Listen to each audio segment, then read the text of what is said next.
So today, after the Fed's comments, and you can watch my video on what I think the Fed actually said, I believe there's kind of a whiff of panic in the Fed. I think they're worried, and they're a lot worried.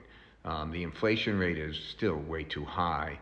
And as we saw in the previous video, it's kind of hard to say that, like they did say, that the reason that they think a September cut's coming is because of unemployment. I just don't find that realistic, okay?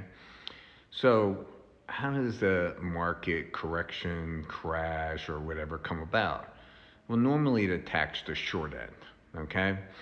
And when I say that, the short end of the bond market, that's where liquidity first gets attacked. Because when you think about it, if you're doing a repo, or if you're doing, a 30-day roll, commercial paper, anything like that, if liquidity goes away, then those rolls, the short-term paper, they're the first things that go, okay? So why don't we go back to the great financial crisis and see what we can see to see, is there anything there that is reflective of today? So first, let's look at the Fed fund rates from the St. Louis Fed, which belongs to the Fed. And if you go back to August of 2007, okay, when we started the great financial crisis, believe it or not, the federal fund rate was 5.31%. Today, it's 5.33%. Now our 10-year bond today, as you can see, is 3.79%. And believe it or not, in August of 2007, it was 3.8%, literally exactly the same. So the bond market and our short end basically look exactly like the market in August of 2007 as we started into the great financial crisis. So the first question we have to ask ourselves is, okay, somehow, some way, the liquidity leaves the market. And that liquidity then attacks the short end of the market, which then rolls everything over, okay? So is there anything that happened in 2007 that could have taken away the liquidity in the market? Well, here's crude oil for the last, 30 years. And if you look there, in July of 2007, we had the great oil crisis. We basically went from, $30 a barrel to $150 a barrel. This transfer of wealth is massive. What is the largest trade in the world every single day? Every day. It's the oil trade, okay?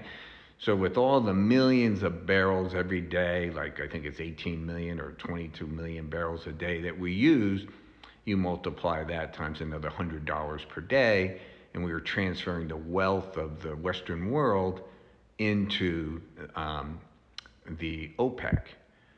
But the effects on the financial system was that the liquidity was sucked out of our financial system, okay? So, and by the way, if you go back to the panic of 1907, okay, all our currency in those days were gold-based. In other words, they were dollars backed by gold. And 2 months before the panic of 1907, we had the San Francisco city fire, which destroyed San Francisco. And it also burned down the San Francisco Federal Reserve. The only thing that remained was the safe. And the safe was red hot, okay? So they knew that if they opened the safe, that it would immediately incinerate all the gold dollar bills in the San Francisco Fed. So what did they do? They left it there. And if you go back and read, you'll see this was a major issue, that we didn't have enough gold, we couldn't print any more dollars, the liquidity was sucked out, and we had the great financial panic of 1907. So 2 liquidity events, totally different. Again, It doesn't matter what the liquidity event is. It matters that it happens before we go into a lot of trouble. So once the liquidity is yanked out of the market, okay, then the short paper goes belly up. And lo and behold, the first and largest money market fund in history, the reserve fund, broke the buck. And even though it was because of Lehman, and again, we'll get that in a minute, but because of the reserve fund breaking the dollar, even though Lehman was only a small percent, everyone pulled their money out of the money market funds, thereby collapsing our banking system. You say, well, why is that? Well, the money market funds in those days were mainly, vast majority, I don't know the exact, but I'm going to say over 90% of the money market funds were made up of bank paper. And when you go back in history and you look at our big banks, you'll see that somewhere between 20 and 40% of their funding was done through money market instruments. Now, what does that mean? That means they borrowed short, but they were investing long, okay? The thing that you're not supposed to do. And by the way, Timmy Geithner, I thought, did, an okay job during the crisis, but the biggest thing that he did was he stuck around for a couple years after the crisis. And if you go back and read through, he concentrated on one thing, and that's the money market funds. So in the end, the new rules were printed. Prime funds, which are money market funds made up of corporate, if your instruments that you were putting into the money market fund broke the dollar, they're down, then you had to break the dollar. The only ones that don't have to break the dollar are Treasury money market funds. And look at what's going on with the Treasury money market funds. They're the biggest, prime or not, okay? And in fact is the day that we went into COVID, by the way, and what happened, which no one talks about because we threw so much money into the market, was Goldman Sachs prime fund or corporate fund broke the buck.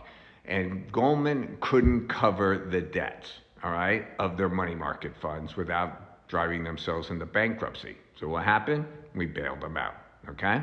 So every market correction, there's some kind of liquidity event, negative liquidity event, before we have the market correction, okay? So you sit there and say, all right, what's the Fed afraid of today? Oh, geez, 2 weeks ago, the largest trade in the world, the yen carry trade, which is a liquidity trade for the investment world, broke down, okay? Now, this trade is huge. So think about what happened in the Great Financial Crisis. It was oil, which is basically the biggest trade, commodity trade, every day in the world.